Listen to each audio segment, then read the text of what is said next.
Hey, what's up, everybody? It's rock comedian and huge Kiss fan Don Jameson, and you're listening to the #1 ranked Kiss podcast, the Shout It Out Loud cast. Shout It Out Loud cast. Shout it out loud. With Tom and Zeus. Oh, boy. Here we go. This is Gene Simmons. Put that cookie down. Yes. Stop pressing the button. Stockbroker Simmons. Star? Paul Stanley. Is that what he does? Stop shouting. He's not what you would call a handsome man. Oh, no. Here come the Kiss times. Is that a positive thing? Okay. All right. I'm going to grab me an ice cold mellow yellow. Why? Why do that to the fans? Stop it. Why? Because fuck them. That's what are you talking about? 617-525-0850. You do? Hey, fucko! Do you like Kiss? Settle down. Hello. Hey, what's up there, Kiss Army? Tom and Zeus, another episode of Shout It Out Loudcast, episode 335. Gene Simmons Vault, disc 2. Electric Boogaloo. There you go. It's been a long time since we've had a 2. Yeah, the vault continues here. This is going to be something. Yikes. Or maybe not yikes. We'll see. It will be something. Yeah. The Gene Simmons Vault. The vault. You can get a vault. What, you mean the silly safe? Huh. The silly safe. All right. Tom, last week, we got a lot of feedback on our episode of Most Important Replacement Member. Everybody had an opinion. Yeah, well, they did. And you did a poll. We could only fit 4, so... Yep, we did the poll. So this time we had Vinnie Vincent, Tommy Thayer, Bruce Kulick, Eric Carr. Who is the most important? So our buddy Bruce wins the poll, a very tight one here. He wins the poll at 35%, and then a fraction separated Eric Carr and Vinnie Vincent for second place. Eric Carr had 30.9, Vinnie Vincent had 30.3, and poor Tommy Thayer came in at 4%. Our buddy John Restano says, great episode. Vinny getting some much-deserved respect after 40-plus years of importance. He is the Fredo of Kiss. Then he has the gif of him saying, I'm smart. Like dumb, I'm smart. I want respect. It's not the way Pop wanted it. It ain't the way I wanted it. Shoot. Party Man says, I originally voted for Tommy and Eric Singer because of the 20-plus years we got to see Paul and Gene perform in makeup and costumes. But after listening to the episode, I agree with the fact that it probably is Vinny for the 82-83 era and later on Revenge as a songwriter. Dizzy Dean's Picket Fence Teeth chimes in, Zeus, for the first time. A write-in vote for that prison pencil pincushion Mark St. John. Come on, man. Frank A. says, I had to go against the grain on this one and go with Eric Carr. Aside from all that Vinny saved Kiss shit, Eric was the first replacement. He showed that the band could go on without an original member. That's a great point. Let's see what else we got here from the world of Twitter. King Cusano, I couldn't agree more with your #1 pick. All hail the king. Oh, boy. You knew that was coming. You knew that was coming. It. Angel Fox says, always and forever, Eric Carr. Our buddy Wes Beach, he also sent us a great email. That was a good one. But on Twitter, he says, for my money, it's always going to be Vinny. He brought them into the 80s guitar shredder era, and his songwriting elevated their game. Then he was brought back for some gems on Revenge, and it's a testament to his value to the band. I couldn't agree with you more, Wes. Great point. Matt Vicente, Eric Carr followed by Bruce. Paul says, Vinny, he co-wrote some great songs on Creatures and Lick It Up. Yes. Party Man says, Anton Fig. Okay, well, that's not fair. According to McGee, says Vinnie Vincent, if Lick It Up had been their first album, it would have been a white-hot debut album. That's a great point. Annette says Eric Carr and Bruce Kulick. You can only pick one. But there you can go. A lot of differing opinions, but a lot of people love a lot of different people here, and that's why that episode was a ton of fun. Zeus, that's what we got for Twitter this week. What do you got on the Book of Face for us? I'm going to try to zip through this stuff. Bob Reedy says Eric Carr. Yeah. Although Tommy Thayer replaced a beloved member, he did a lot for the band even before he even started in them. Mm-hmm. The great Jason Warden. My number one would be Bruce Kulick. He was an awesome addition, continues to represent the era a lot of us love. Yeah, BK. Izzy Presley puts a photo of his car playing our episode. Yeah, Izzy. Ray Gallus says, always enjoyable. I agree 100% with Tom. Both TNZ had the correct number one. Without Vinny's contributions, Lick It Up, co-writing fantastic guitar work, they would have been dropped by Mercury. VV's work on this album, arguably the band's best studio album. Creatures of the Night, Revenge always raised the level of the band's musicianship and kept them relevant. Yep. Bruce is the greatest guitarist in history in my book. Love the variety of ways he made the band better. It's unfortunate that Gene and Paul would not allow him more spotlight. He was one of the greatest guitarists of his era. Tom made a mention of that, I think, last week. Tommy is the unsung MVP, keeping the band alive after the disastrous farewell tour. His masterful guitar work and playing all eras of the band really revived the group and led to their tremendous success as a touring band in the last 30 years. Scott Clevenger writes, for me, and he listed his Vinnie Vincent, then Bruce, then Eric Carr, then Eric Singer, Tommy Thayer, Mark St. John. That being said, he put a cartoon of Ace saying, stop, don't talk anymore. That is fucking awesome. Such a great clip. Tom DeAngelis, Bruce doesn't get enough recognition as he deserves. Derek Rolando, I'm going with Eric Carr, then Bruce. I think Eric being the first guy to come in and open the door made it possible for the band to continue. Imagine them throwing in the towel after Unmasked. Good point. Anthony, don't call me Mike Hunt. Great episode, guys. How do you pick? Well, I know you did, but I can't. Vinny, Bruce, and both Erics really brought something to the table, be it songwriting, stability, character, or just keeping the machine going. As you mentioned, Tommy did so much for the band before the makeup, and poor old Mark never stood a chance. I wish Gene and Paul show a little more gratitude to them all. Good luck with that. Yeah, right. Oh, God. There's so many of you guys here. I can't read them all. But Cade Fulling, great episode, fellas. My list is exactly as Zeus. I consider Bruce and Eric Carr to be 2A, 2B. Mm-hmm. They were both bedrocks of the band during the hair metal era and are criminally underrated within the genre as a whole.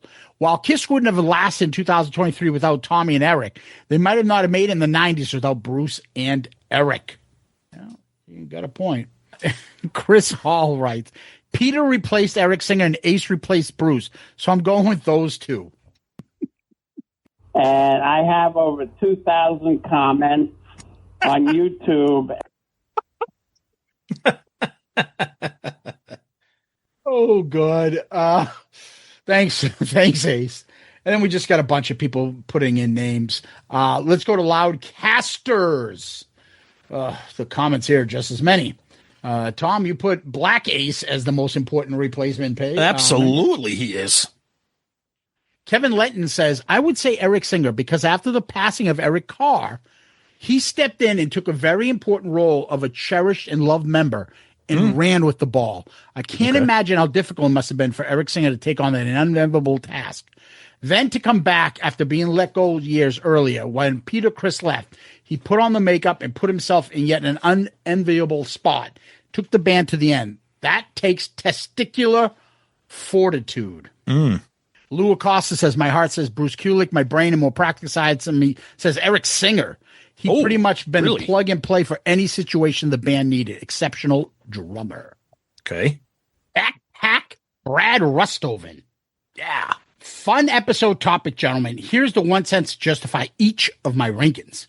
6, Mark St. John. I can't relate to anyone who doesn't have Mark St. John ranked in this spot. 5, Eric Carr. Ooh. As you guys mentioned, the lead guitarist role is way more important to Kiss than the drummer role. There are many other drummers that could have backed the band from 80 to 90. Okay. 4, Vinnie Vincent. His negative impact on the band / fans far outweighs his positive impact, which is exactly why his tenure in the band was so short-lived. Wow. 3, Eric Singer. Kiss needed a pro in the drummer role position after two major crossroads in the band, the death of a member, and when Paul was deciding whether to keep the band going after the original farewell tour. 2, Tommy Thayer, at the time he joined Kiss, needed a pro as a lead guitarist, and his professionalism consistently helped keep Kiss machine rolling for 20 years. 1, Bruce Kulick. Everyone says Vinnie Vincent saved Kiss. BK's consummate professional for 12 years saved Kiss after a 3-year stretch of turmoil with the most important replacement member role for the band, the lead guitarist. All right, good stuff. That's why we love Brad. I like it. Yeah. I like it. And we're he's known for his bad take, Brad. The fuck you putting Vinny third from the bottom? Come on. Oh. Good Lord. Charles, don't call me Mark Eaton. I can't read all this, but fucking holy shit.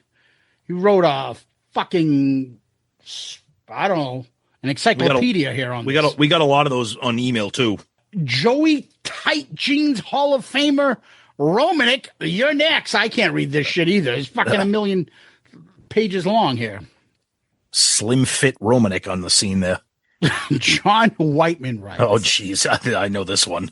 Vinny is right for number 1, especially due to the vintage photo of him standing in a proud Captain Morgan pose over a toilet, which appeared to be holding a 15-pound Eastern cornback rattler.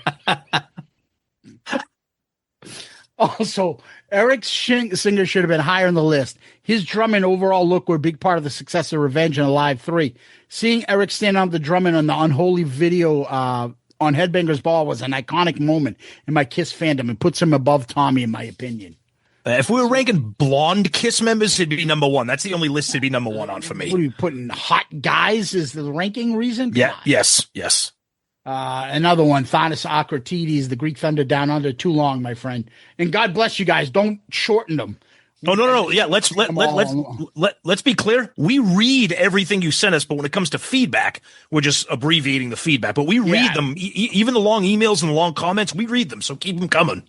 Gordon Duncan, a great one too, and then Lana Cooper. Holy fuck! I love that. I love the long comments. I love them. Yeah. I mean, this is fantastic. And she does say a happy belated birthday, which much appreciated. Hey, by the way, much appreciated to all of you that wrote and sent the message, and whether it be on social media or text or call or any of that stuff.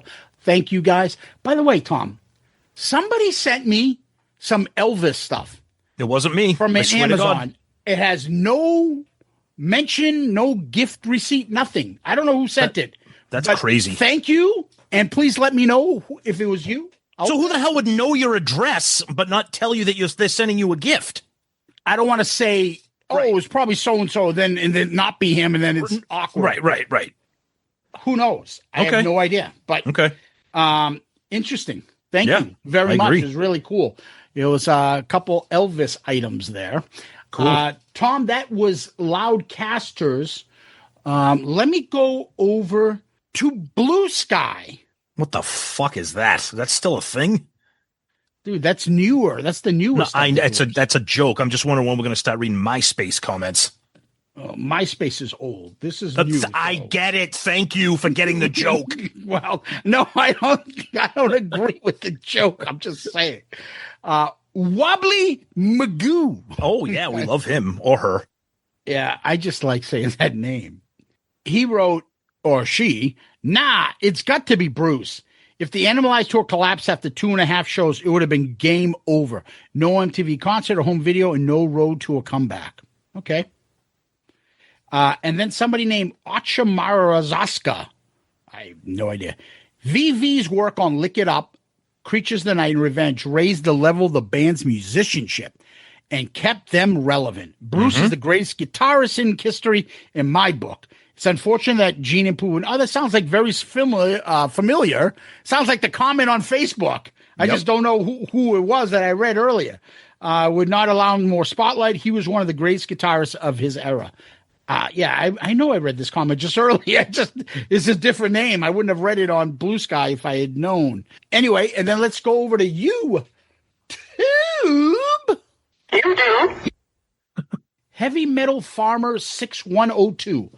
I knew with this heat wave that Ace and Tom Shed would make an appearance. Ooh.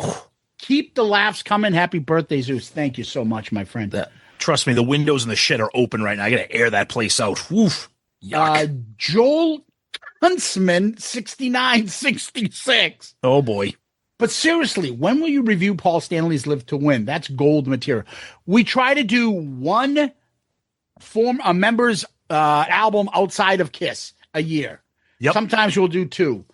We got to spread this stuff out. So we haven't gotten to it yet, buddy. But we haven't gotten to it yet.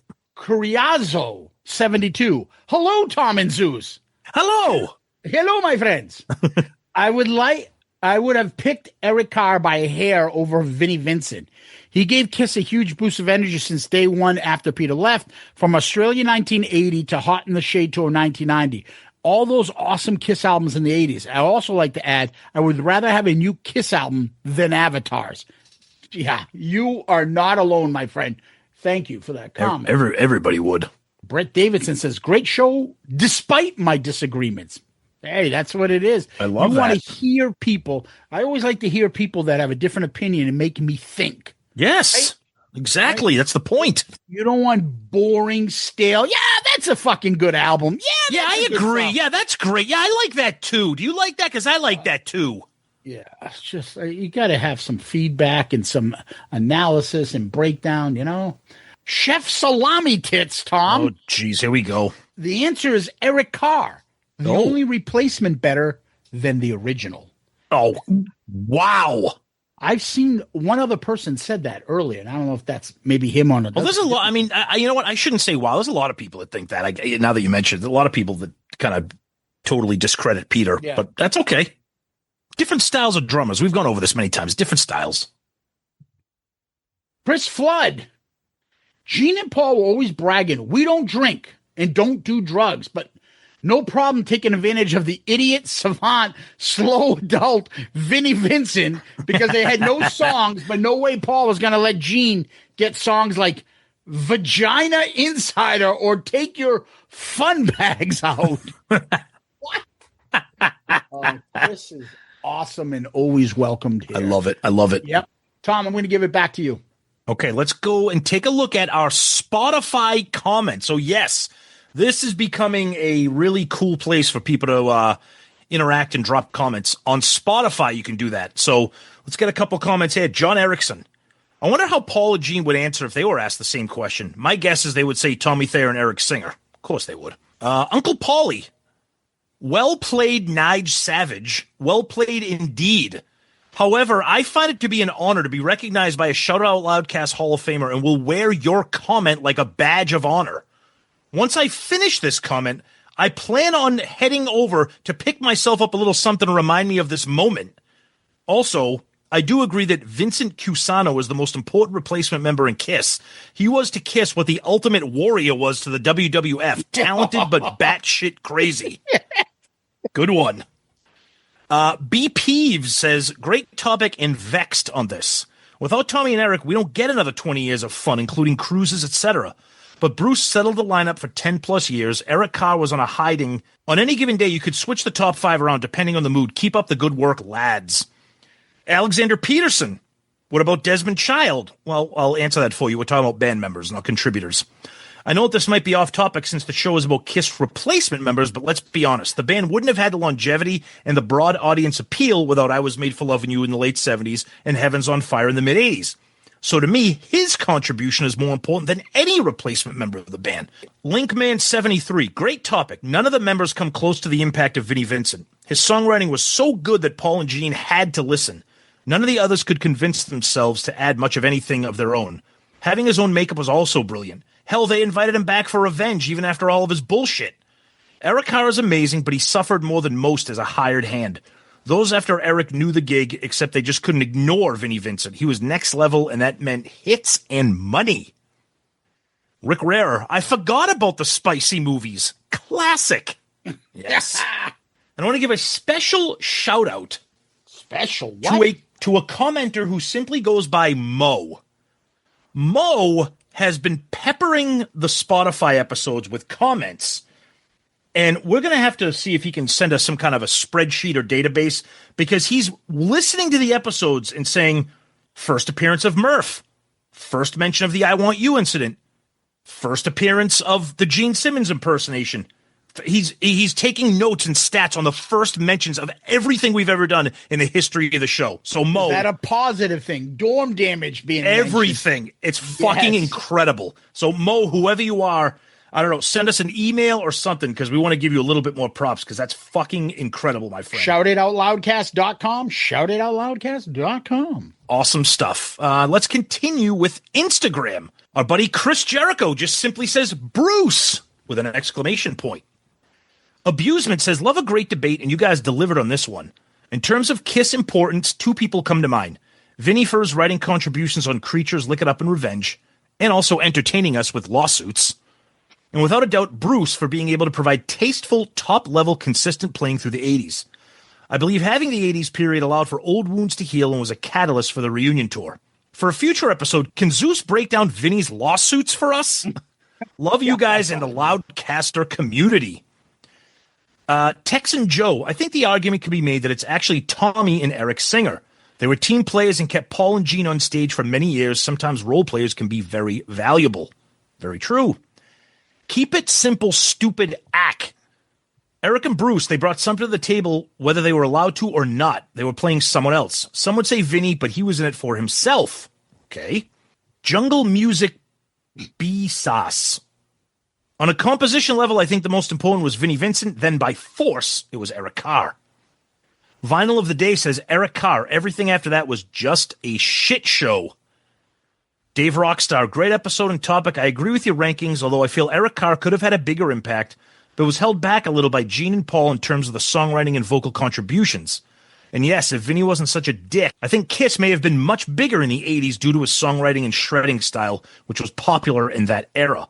Also, he's the only replacement member to have his own tribute album, I believe. Yeah, he's a replacement member with there's other tribute albums, but he's the only replacement member to get one. Our buddy Glenn Barth. I have to go with Bruce. The studio albums he played on don't hold a candle to Creatures and Lick It Up, but they're solid and are a huge part of my favorite era of the band. The Hits and Revenge tour shows, along with a one-off show in April of '94 in Chicago, rank among my favorite shows. Alive 3 is also my favorite live album. Plus, he's making an impact to this day, still being asked to perform on cruises and Kiss Storms Vegas. He's still connected to fans by actively referring back to his era, and his social media presence promoting the band is second to none. This may not line up with your definition of impact to Kiss, but he has the biggest impact on me for Kiss. But then again, I'm a selfish motherfucker. No, you're not, Glenn. Thanks, guys. I'll be here every week for the great discussion. And we finish up Instagram with our buddy Bobby Kenner. Great discussion, boys. You had me really thinking about this one.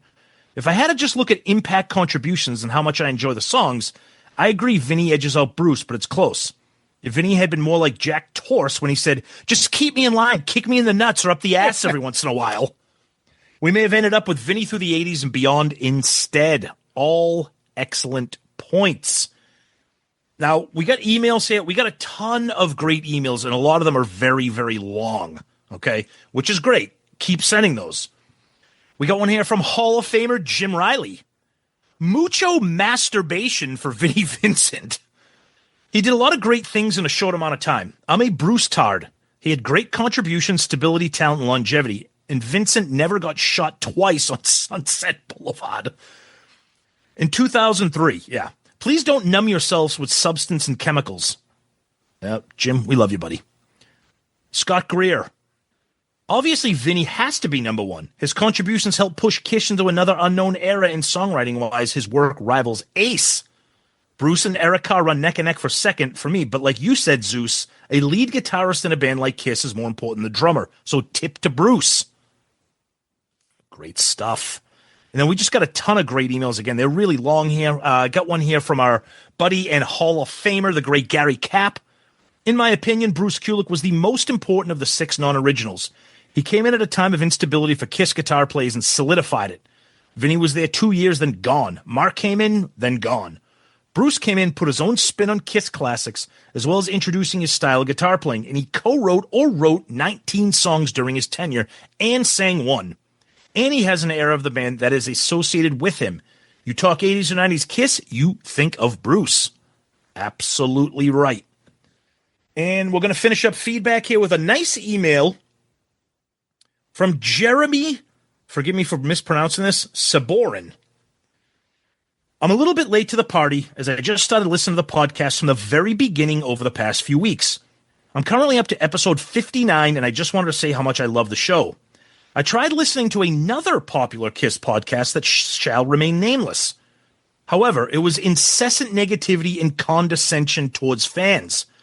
I decided to give you guys a try, and the show ended up being everything I wanted in a Kiss podcast, with interesting discussions, fair criticism and opinions of the band, and most importantly, a ton of laughs. I can't wait to find out if Tom ever agreed to go on a Kiss cruise. What you guys thought of the final shows and what's currently going on with the messy Las Vegas event, and how the fuck Stewart eventually ended up as a guest on the podcast. I love what you guys do and just wanted to say thank you from one Kiss fan to another. P.S. Did I miss out on the Piss Cup merch? Okay, Jeremy, that is just an absolutely 5-star email right there. I love that we gained and attracted a brand new listener that tried other shows, came to us, and realized that this is what you want. And I love how you keep listening. You're interested on what happens, and all these questions are going to get answered for you. We love it.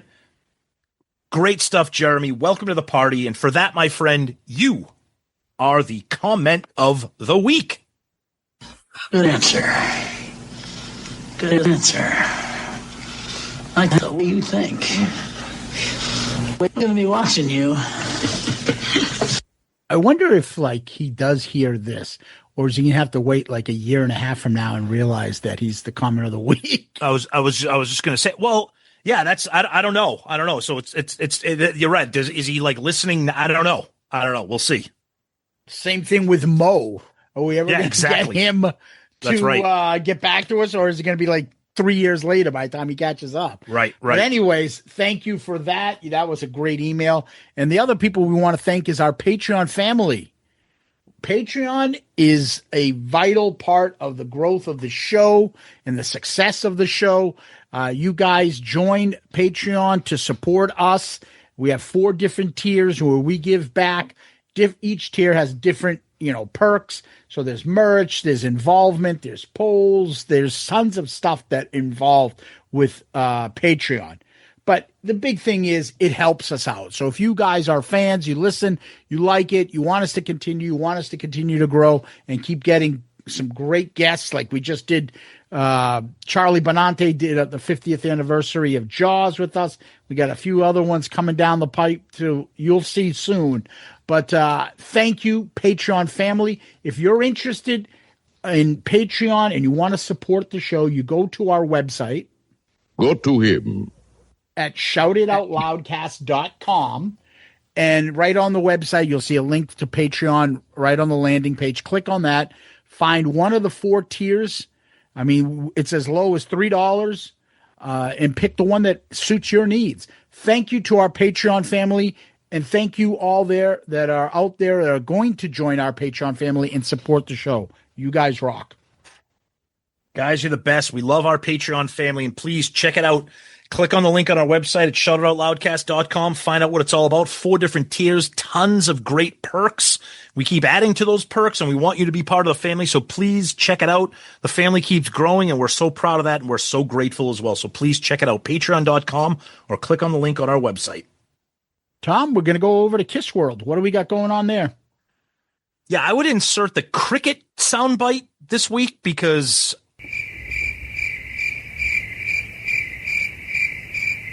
nobody's doing anything in Kiss right now. I don't know what's happening. I mean, even the official Kiss social media, they just do an anniversary posts. It was the anniversary of Hella Hallelujah being released as a single, the release of Love Gun from 1977, the anniversary of the first show for the reunion tour at Tiger Stadium. Reunion. The band members have been pretty quiet. Not much going on here. Not much going on at all. No new developments with Kiss Storms Vegas. Nothing. I think Bruce did some interviews, and every once in a while you'll catch a new interview that Gene or Paul did. Wee! Exactly. Yeah, it's okay. Like, look, if you're fans of The Who or Led Zeppelin, right? The Eagles, fucking months can go by before you hear anything, right? Even more than that. Sometimes it just doesn't happen at all unless it's like a new bands are retired. Like chances are there ain't a lot of stuff out there for them. But God bless our guys. Our guys are in the news and always making something. So usually once a week we'll have something. So anyway, Tom, let's continue moving the show on and get to our topic. But before we do that, we need to take a quick little break. Stop. Don't talk anymore. I've been looking at the... Hello? I don't know if there's ever been a time when we don't That's laugh. never not going to be funny. Never. Hello? Oh, God. All right, Tom. So we're on Gene Simmons Vault Disc 2. Yes. We did Disc 1 last year. This Disc 2 is got 15 songs, I believe. More, I think, than the last one, right? I think so. Yeah, and I think we might have to break our own rule, because usually when we do box sets or something like, oh, this year we'll do disc 3. There's fucking like 92 discs in this vault.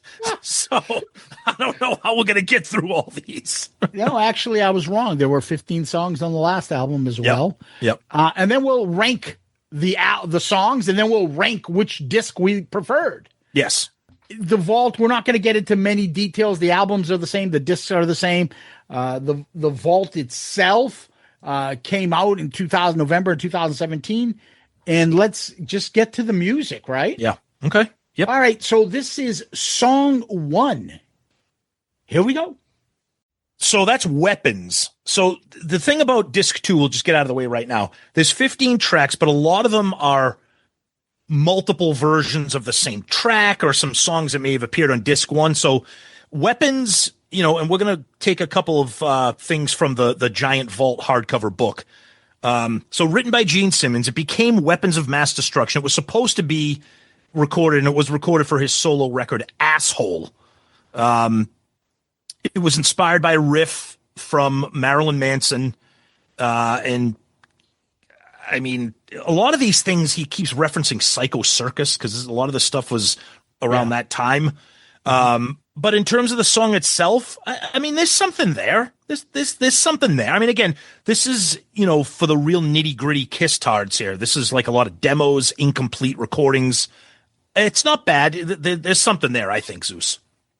Yeah, the song begins with Gene says from the top, and then a little acoustic guitar, and then bass. There is a shit ton of bass on this album. Yeah, which I don't have a problem with. I'm just saying there's just a ton of bass in. And then the song basically ends. I got to say one thing. I got to say one thing to you, Tom. Please. E Pluribus Unum. Oh, jeez. Yeah. It's embarrassing. Some of the stuff. First of all, I can't wait to review Asshole. That is going to be a fucking episode right there. But anyways, go ahead. It's just kind of a dark, demon-heavy, plotting song. That phrase has stuck with me, I know. just like Peter's. Again, there's nothing better than nothing better. Imagine writing E Pluribus Unum and being like, you know what, that fits. That's good. I like that. E Pluribus Unum. Whatever the fuck it's called. Do you want to say it again? Or no, that's part of the joke. Leave it. Okay. I don't give a fuck. It's out of many, one. Latin, man. Did you take Latin? I took Latin for 8 years of my life. Great. Well, you just used it. Nothing. You just used it for 10 seconds. Dude, it's on the fucking. It's on the U.S. currency. I know. What do you think? I'm fucking stupid. I know it's on U.S. currency. I just don't say it every day and write songs about it like Gene. God.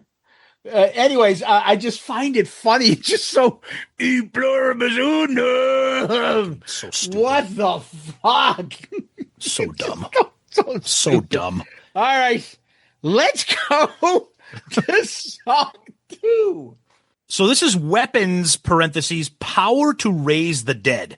So I'm going to be honest with you. So when I listened to this this disc. I didn't listen to it at first with the book in front of me. Now, you can't find really anything out about this vault because unless you kind of really Google like articles and reviews and stuff. So I'm at the gym, I'm listening to this, I'm like, is that fucking Ace singing this? Is that Ace? So Weapons was going to be considered for the Psycho Circus album. Gene gave the track to Ace. I don't understand. So here, I'm going to say this a couple times. The fact that some of these songs were not actually put on Psycho Circus in lieu of the songs that did make that album shows me that I think either Bruce Fairbairn, who produced Psycho Circus, or Paul just did not want to give any leeway to something like this to Ace and Gene. I don't understand this. It's not a great song, but there's a lot of shit on Psycho Circus. Anyways, Eric Singer on the drum, Bruce Kulick, which they contribute a lot of this. I think this version's kind of cool, except for when he's like, power to raise the dead. But I think this is an improvement over the original version that we heard on track 1. So I did this twice when I first started listening. I started listening to this a while ago. Yeah. And I was just like, what the fuck? Yep. Yeah, Ace. I know. I will tell you. When Ace is singing it, there's a part in the song, I don't know if it's Ace or Gene, they talk underneath the verses that are being sung. Yes. I put Ace doesn't sound bad. It almost sounds like Fraley's Comet Ace. That's what it sounds like. 80s Ace. Yeah. Not fucking Cherry Medicine Ace. But then again, this is when he's doing, what do you call it there? Because it's not your place.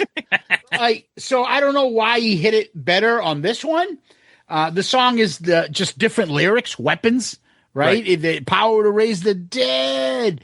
I kind of like the song. I like Ace's vocals on it. I think it makes a difference between him singing and Gene. I would seek this out if I heard this. I thought it was pretty good, but just you're right. A power to raise the dead. Trap some hot ass. Raise the dead. Woo. Oh. Song 3. So this is Hate. This is just a really raw, demo-ish version, as heavy and as brutal as I think Hate is, brutal being a compliment.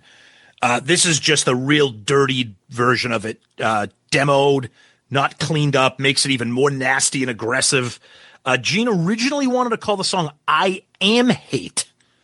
And, of course, he gets into the description of the 10 Commandments, and he talks about the id, the ego, and the superego. He loves kind of contextualizing all that stuff and talking about all that stuff.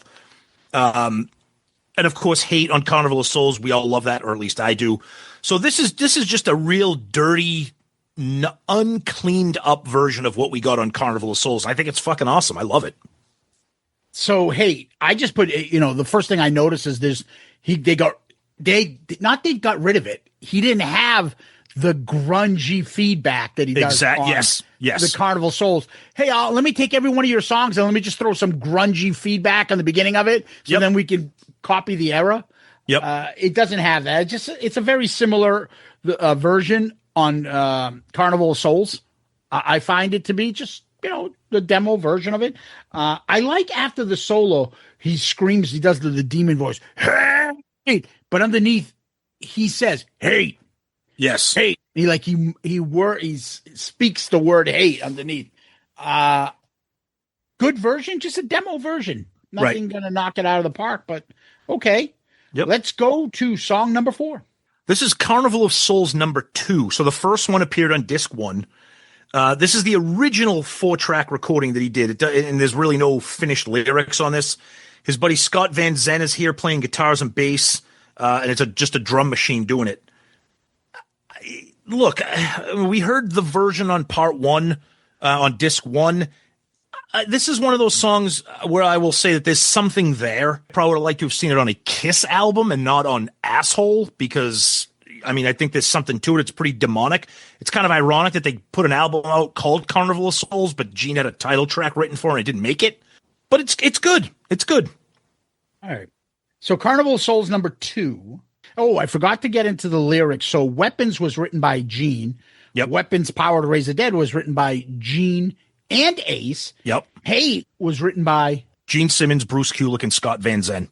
And then Carnival Souls #2 is Gene and Scott Van Zen. Yep. Okay. So I think it sounds like the other version. There's just no guitar solo on this. I kind of like this version better than the album on Asshole because I love that bridge ending. Yeah. And it's good. Guess we're all just passing through. Then dun, dun, dun, dun, dun, dun, dun, dun. Yep. What's that song? We talked about it last time, that rock song that used to be on EA Sports before it come on and go, let's party all the time.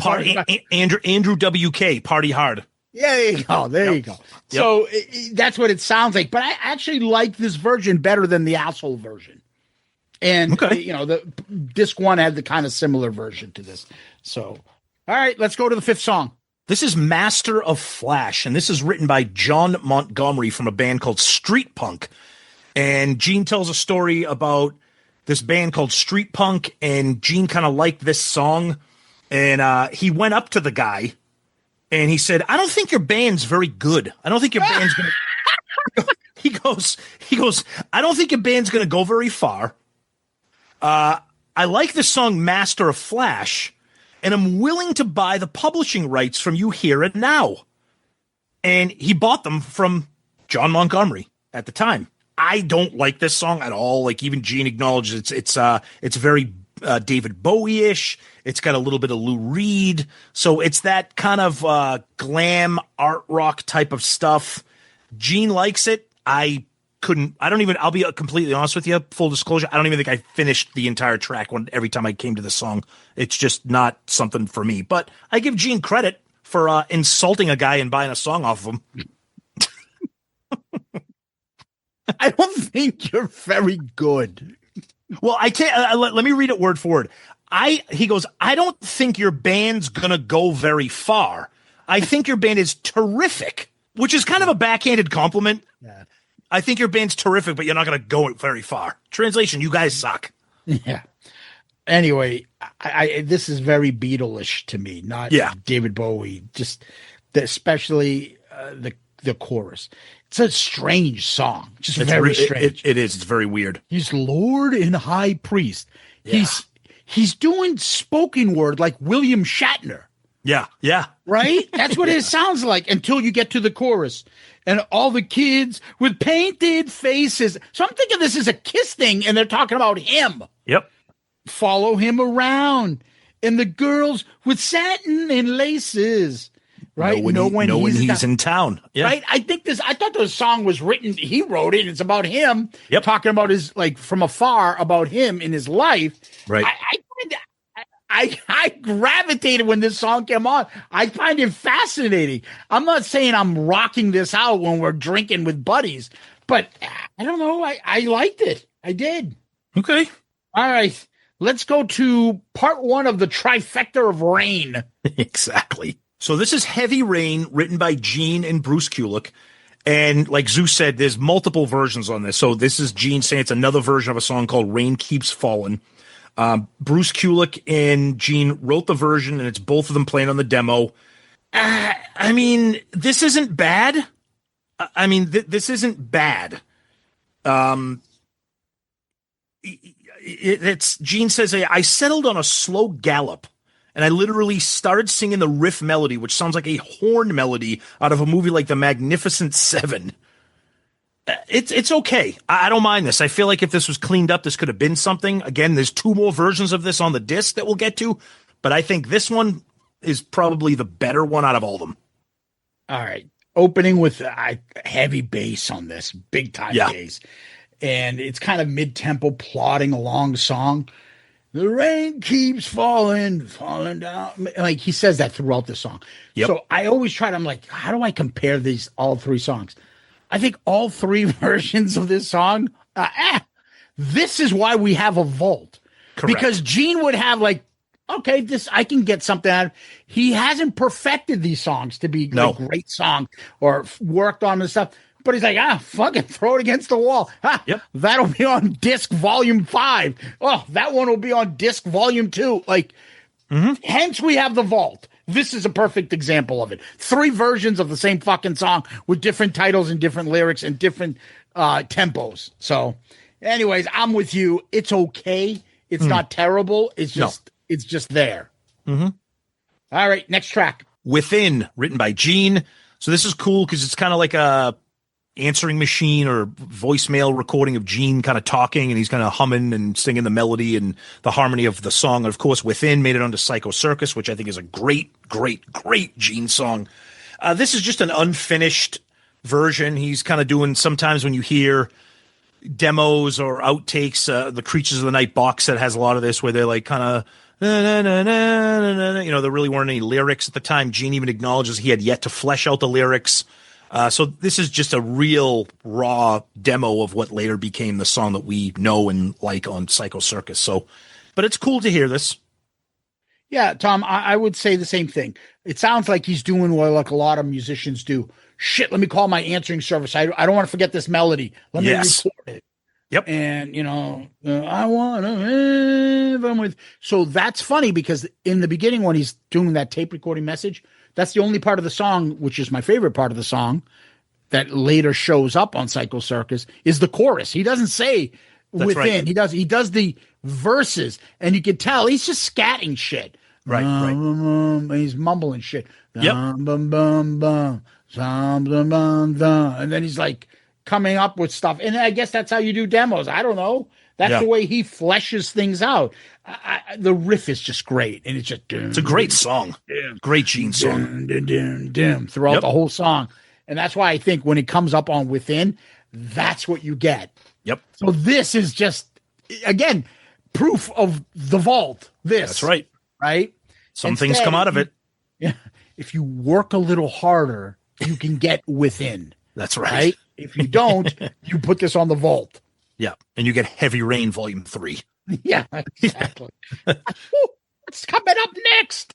This one. So In Your Face, written by Gene. Now, this is Gene on vocals here. Okay. It's a demo. He did this with a drum track. He played all the guitars, did all the bass, sang all the background. And this was eventually going to get on Psycho Circus. I want to save some of my commentary for what eventually became a song that should have been on Psycho Circus. I like this, but I like it when it has a different vocalist, and we will get to that, Zeus, in a minute. So, yes, correct. I think the song is pretty decent, but that riff is slip, slip, slip of the lip. Yeah, right. I like the way you move your hip. Loose lip.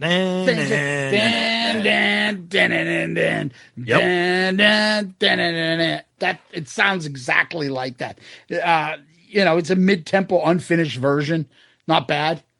Yep. Let's go to the next version of this song. So this is In Your Face with Ace Frehley, written by Gene Simmons and Ace Frehley. So Gene showed this version to Ace, and he thought he'd want to sing it. This should have been on Psycho Circus. Gene says we were trying to work on Psycho Circus together, and he showed Ace the song. Ace liked the track, but wanted to come up with different lyrics. Gene says he never had a problem with that, and I think Ace got an interesting vocal personality on this, probably having to do with the lyrics feeling a little bit more natural for Ace. How the fuck did this song not get on the album? And I love this version of it because it's so heavily well produced. The bass drum is wicked thick. The riff is like a stomping, crunching riff. I think Ace sounds great on this. I really, really, really like this song. And it's funny because this is the second song where Gene does a version and Ace does a version. And I'm a Gene guy, but I really prefer the Ace versions on both of them, Weapons and In Your Face. I think this is awesome. I'm the same way. I like Ace's version better. Yeah. I don't know. Again, I think it's a Ace Frehley's Comet vocal. Yes. Ace. Yep. The lyrics are different. He adds Obviously, he makes things spacey, as he always does. I'm the man from outer space, right? So I think this is a pretty good version. I wish they worked on it. Now, I believe, if I'm not mistaken, In Your Face, you can get it on the Japanese version of Psycho I believe Circus. so. I believe that's correct. Yep. Just putting that out there. Yep. All right, let's go to number 2 of the Rain trilogy. So again, Rain number 2, again came out as a song called "Rain Keeps Falling." Gene as Gene was keen to doing in the '80s, he signed a band called Silent Rage. And if you have the vault, there's a picture of Gene with this band, and they look like an AI generated '80s hair metal band. The guys in the band were always wanted to do demos. They'd say, outline it for us and just tell us what parts to play and we'll do it. So the song Rain Keeps Falling was the original version of the song, and the Silent Range guys demoed it. Gene wanted this again to be on Psycho Circus, but, quote, the rest of the guys in the band didn't like it and the song never made it onto the album. I don't know which version of it would have made the album. I don't know if this is the one that would have made it. I think this is not as good as the first one that we liked, but again, there's something there. No, it'd be better than Dreamin'. Rain number 2. So Gene starts with a 1, 2, buckle my shoe. And then there's like some, like, I don't know if Spoon Man showed up from Soundgarden. I don't know what the fuck that was. Or Bucket Guy after leaving TD Garden in the Bruins game is outside. Yep. But it sounds like just a softer version of Heavy Rain. That's all. Yep. So, all right. I can't believe this is a track. Next. Carnival of Souls intro. This is Gene just having the balls to be like, I'm putting this on there for you to have it. We need 15 tracks. Exactly. So all this is just creepy, spooky carousel circus tent music. Is it really creepy? Well, spooky. It's just carnival music, right? But if you put it in the right in the right kind of environment, it could be seen. You know, some people think circuses are scary clowns, whatever. He says Scott Van Zen went home, came back with this public domain melody that sounds like a German glockenspiel, and it strikes me as spooky.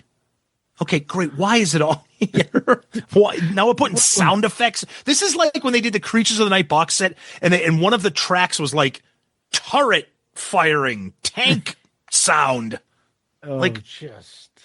Yeah. Carnival intro. I just put the complete definition of filler for an album. Yep. We need 15 tracks.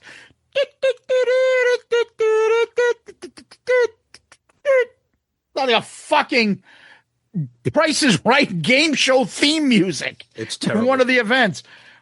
Remember all those events? Remember the guy that would climb? Yeah, the mountain climber, the pickaxe guy, the yodeler. You picked tuna fish for 89 cents. Doo-doo. Oh, if only the palm olive was $1.20, he would have won. Better bet $42 on this one there, Pat. It's not Pat, it's Bob. Okay, sorry. Oh, God. All right, Tom. Next track. I Want to Live, written by Gene and Vincent Cusano. Oh. So Adam Mitchell is involved in this in the little story in the book here. Gene says Adam Mitchell came over and said to Gene, Cusano didn't just corner you in the kitchen and say, let's write songs, but not with Adam. He did. He told us the story that he got know that. That's what porked by Vinny. Vinny went around him. Exactly, which I think is interesting because Adam told us that when we had him on, and now it's in the book. So yeah, they put this thing together. Again, he asked Gene is a namer with the Silent Rage band. He's like, I asked the Silent Rage guys to put down a drum track, and I Want to Live was the song, and it was written very fast. The only line I had in my head was, all my father left me was his name. Okay, that's fine. That's fine. This to me is like if you were to ask people to describe you what's on the Gene Simmons Vault, I would probably point to a song like this. Gene's trying something. Hopefully it works. Hopefully it sticks, but doesn't really.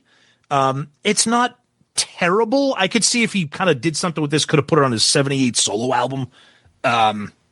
It's not great, but it's not terrible. I mean, I give him some applause for trying to do something, but it's okay. So the way I look at this, I Want to Live. Like, these are good songs. I love to hear it because I think he's a good songwriter. He can come up with good songs. I agree. This has nothing to do with Kiss. This would never make it on a Kiss album. Exactly. But it's a good song. This is why I want to go to the vault and find stuff that, good songs by this guy that I actually like when he writes music. Not fucking what I want to tell people. Hey, there's 3 versions of a song called Rain. You want to listen to Carnival of Souls Volume 2? This is something different. It's soft-spoken, Gene. I want to live the day I die. I love that. I think it's beautiful. He's got a good singing voice. I like the chorus. I think it's a good song. Yeah, and Gene even says right here, this is one of the songs that Vinny helped with him, and it says right here, it's never been recorded or never heard anywhere before the vault. So it's kind of cool. Next track. If it's too hot, you're too cold. I love it. It's another one of the demos that Silent Rage put together for me. It's like the Silent Rage Vault. So everybody, if you know this song, it's from Sonic Boom, Hot and Cold. But Gene fucks up in his own book. He says, if it's too hot, you're too cold actually did appear on a Kiss album called Sonic Boom. But this time it became Eat Your Heart Out, which obviously is not this song, and that was on Monster. So he messed up. So it was on Sonic Boom, but it became Hot and Cold. I'm not a big fan of Sonic Boom. I think Hot and Cold is decent. This is just a real raw, uncut, or unfinished, unshaped version of what we got on Sonic Boom. So it's okay. I kind of like the fact that some of these songs are the versions of songs that we know. I like that a lot, kind of like on the Destroyer box set when we hear some of those songs like, oh, shit, that made it onto Rock and Roll Over. Oh, that's what Ladies' Room became or whatever. So this one is cool because we did eventually get to see a finished product of it on Sonic Boom. Yeah, so if it's too hot, you're too cold is basically Hot and Cold from Sonic Boom with a lot more bass. Right. Yeah, yes. And without the same lyrics. I like the song. This is just a kind of a raw version of it. Okay. Yeah. I'm glad I got to hear how it started. Okay. Second to last song. Let's go. Rain Keeps Falling. This is the third one written by Gene. Gene even says the part 1 has more of a classic rock and roll kind of feel to it. This version, again, was done by Silent Rage, playing guitars and bass. He then went on to re-record it with Bruce Kulick and Eric Singer. He used the same chordal patterns, but he beefed it up and made it heavier and changed the lyric. It's basically the same melody. So yeah, this is another version of what we've already heard. This is part 3 of the trilogy. I mean, I'll give Gene credit. He's trying. It's 3 different versions of the same type of melody. This is okay. I would probably say this is my least favorite of the 3, but I guess my problem is here. If I can nitpick, I know there's like 11, 12, 13 discs in the vault. To put all 3 of them on one disc is, come on, mix it up a little bit. Yeah, put it on somewhere else, but spread it out. Fallen. Gene's using his Hell or High Water voice on this version. He's trying to be good point. I'm sexy on this voice, and still a lot of bass. I'm not sure if third time is the charm on this. No. I don't know which version. We'll figure out when we do the rankings. But let's get to the last song, which might be the Bells of Freedom in more ways than one, because we're done after this. Bells of Freedom. Gene says he wrote this one, and he says it's his homage to the Who chord-wise. Talks about Baba O'Reilly and Won't Get Fooled Again and what Pete Townsend was doing on the guitar, how he could get melodies and chords. Yeah, that didn't happen here, Gene. Love you, brother. But no. He got Tommy Thayer to play on this demo before he was actually in Kiss, which was cool. Gene says it came out really well, quote unquote. Gene, I don't know if this is self-deprecating or not. Gene goes, "This is how I write songs. On the other hand, the way I write songs is what made the vault possible." It's kind of like, yeah, I get it. This is not great. This is not very good. I'm not really sure what he was aiming for. I feel like this is just Gene trying to do something that he felt passionate for. This wasn't really going to go anywhere, in my opinion, Zeus. I disagree. I really like the song. Oh, okay. Wow. Yeah, Okay, good. I liked it. Good. So for me, I think that the song is interesting. It's inspirational, Gene. I can't explain it. Sometimes it's just a song that works for me. And it sounds like it would come off his 78 solo album, I felt. Okay, So, yeah, I could see. Yeah, the way he the vocal tone, yeah. Yeah, and I just think that it's a pretty good version. So anyway, that is The Vault. Overall, give us your opinion before we start ranking the songs. What you thought. So I'm really happy with the Vault in general. Obviously, we'll get through it all. I really liked Disc 1. Spoiler alert, I can't wait to get to Disc 3. Holy shit. This to me was not great. Nothing was terrible or unlistenable. I just don't like the fact that there were 2 versions of Weapons, 2 versions of In Your Face, 3 versions of Rain, a circus sound effects machine, 15 tracks, and half of them are, either the same thing or not even tracks. So to me, this was not very good. One thing I will give Gene credit for, and I think we may have talked about this on the first disc, is I love how the Vault is not chronological, because I think that would make it kind of boring and make it for a tough listen. Everything is just kind of thrown in, and I think that makes it a little bit more exciting, quote unquote, when you're listening to it. So for me, this disc is not terrible. It's just not as good as the first one. For me, I feel like this more so than the first disc is a little, not too much, but a little of what I feared the Vault was going to be. That's a great point. 15 versions of this. Here's this and this, that. Throwaway shit. However, it's a great point. I am so glad this is out there. Me too. I enjoy this music. I will listen to this music. I think it's pretty good. I'm glad it's out there. I don't know. We'll get to that part afterwards, but let's rank these songs, and then we'll talk about whether we like 2 or 1 better. Okay? Yep. So we got 15 fucking tracks to go through. Mm-hmm. You ready to do this? I am ready. All right, Tom, number 15 to you. Number 15 for me is Master of Flash. Are you shitting me? I know you're going to laugh at me, but I'll explain myself. Go ahead.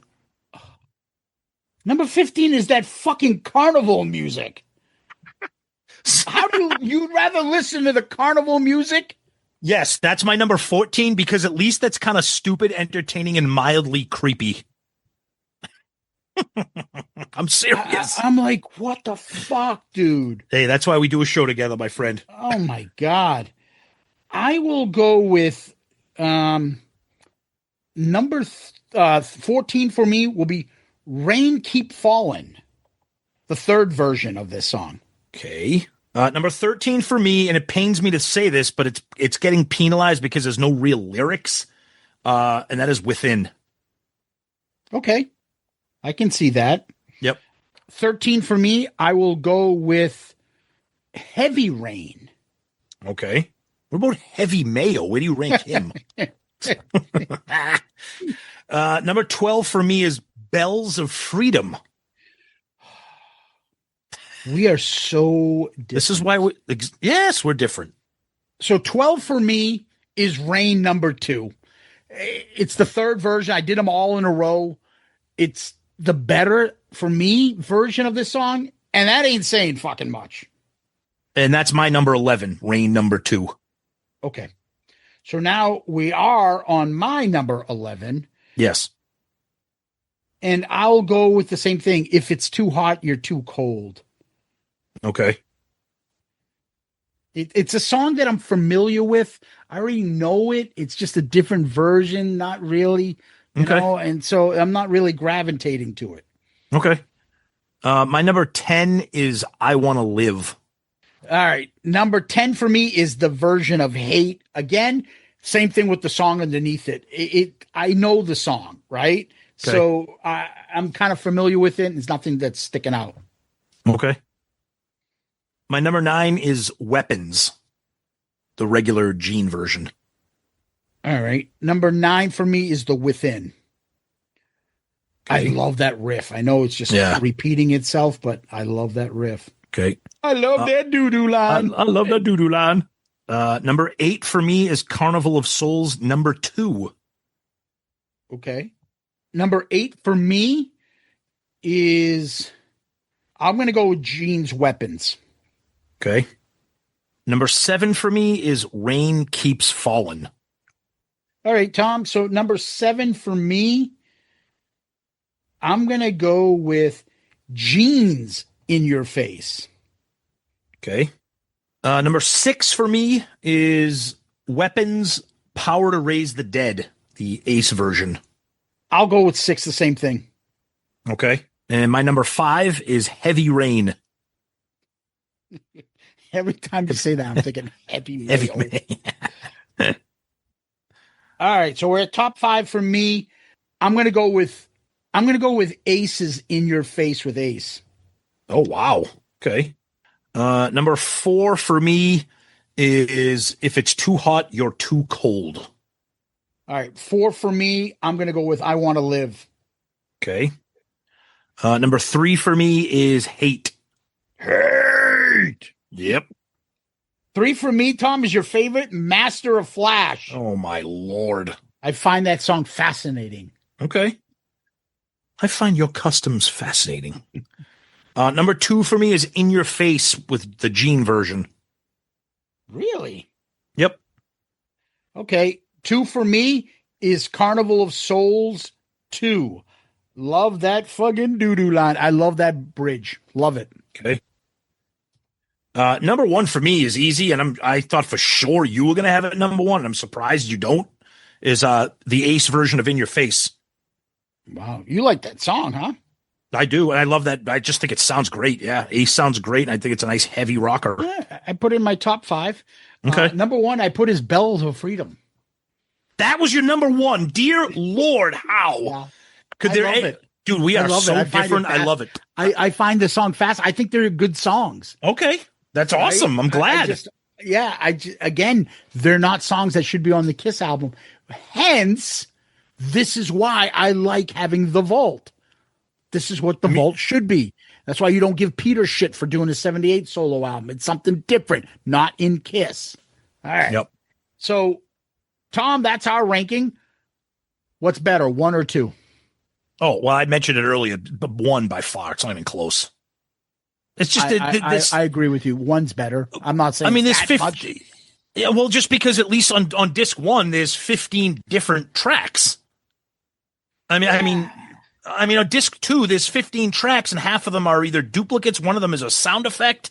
I don't. To me, Juliet really gonna pump your nads, Tom? No, but it's better than Rain Part 3 or whatever the fuck it is. You big fan of Are You a Boy or Are You a Girl? No, it's terrible. But at least it's a song. It's not that song. I love that song. I Wait on disc 1. I think that's not one bad. of Gene's best song.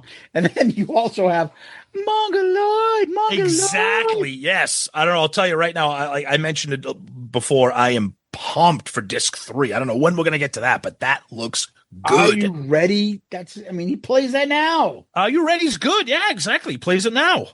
Yeah. Yep. So, all right, I fellas, agree. that is the Vault disc 2. Tom, what we do next is we do this. Hey, what is this? 20 fucking questions? All right. Our question of the week comes via email from Paul.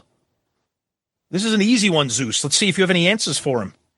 What songs that you previously liked have you managed to ruin for each other?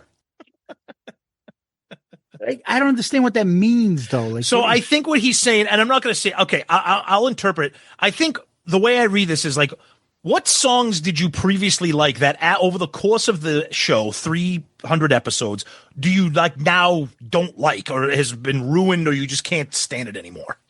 I don't want to listen to Love Gun. I don't think ever. I don't want to listen to Shout It Out Loud. Really? Ever.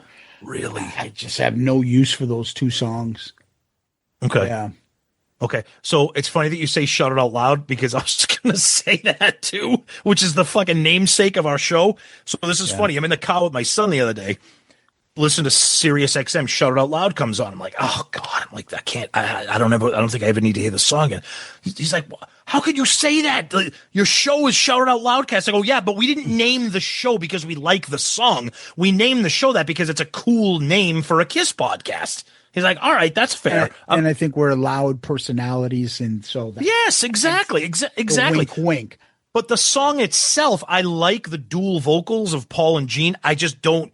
That was probably my answer. Look, I still love Love Gun. I can't get sick of that. But a song that has been ruined for me. I don't know if Shout It Out Loud was ruined for me because I'm not gonna pretend I was a big fan of it ever.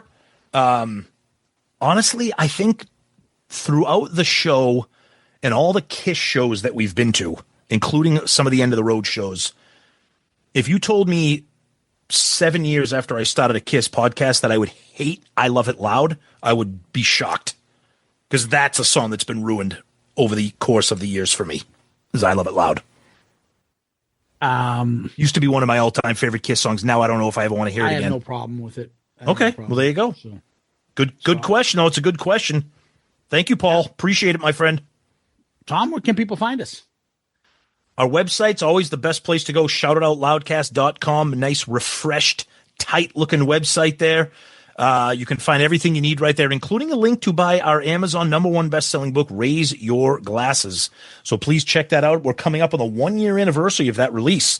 But our website has everything you want, all the Shout It Out Loudcast episodes. You can listen to episodes from the website and comment directly on them, which is really cool.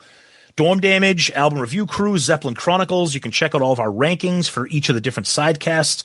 Everything is right there. Links to our social media, Twitter, Facebook, Instagram, YouTube, TikTok, Blue Sky Threads. They're all there.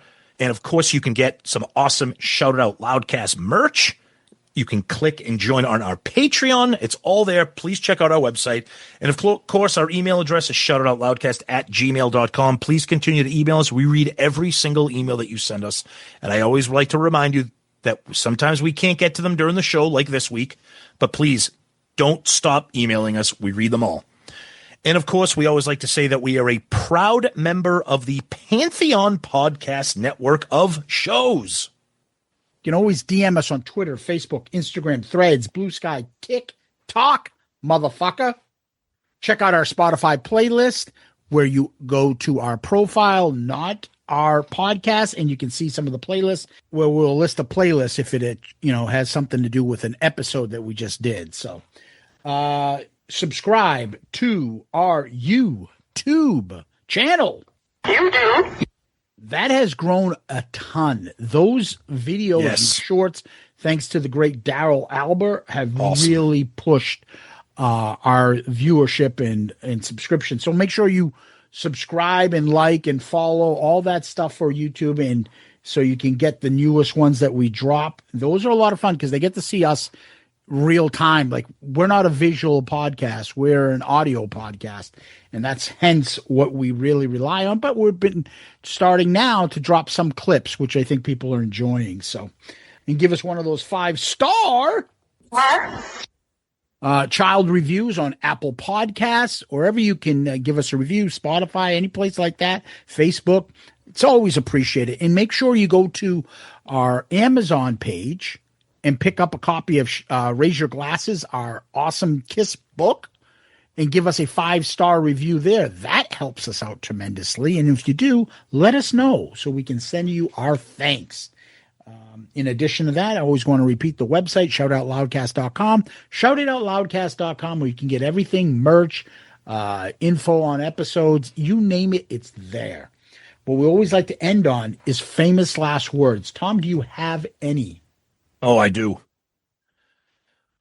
Don't push me to the limit wouldn't want to be in your place. Better look out, because the ace is in your face. Oh, no. All right. Mine is quite simple. E pluribus unum. Oh, Jesus Christ, people. How do you made that a fucking lyric? Just terrible. Horrendous. Terrible. Anyway, Tom, Vaultards, Kiss Army, Loudcasters, thank you. Guys, you're the best. Thank you so much. I can't wait to hear what people think about this. I know there's a lot of Vault-tards out there, a lot of Carnival-tards, etc. So please continue with the amazing feedback. You guys rock. Zeus, as always, my friend, thank you. Peace out, Girl Scout. Hit the music. What I'd like now is for all you fat, out-of-shape, worldwide kiss-tards to keep the noise down while I show your ladies what a real sexy man looks like. Listen, all you people out there sitting on rented furniture, settle down. Cut the music.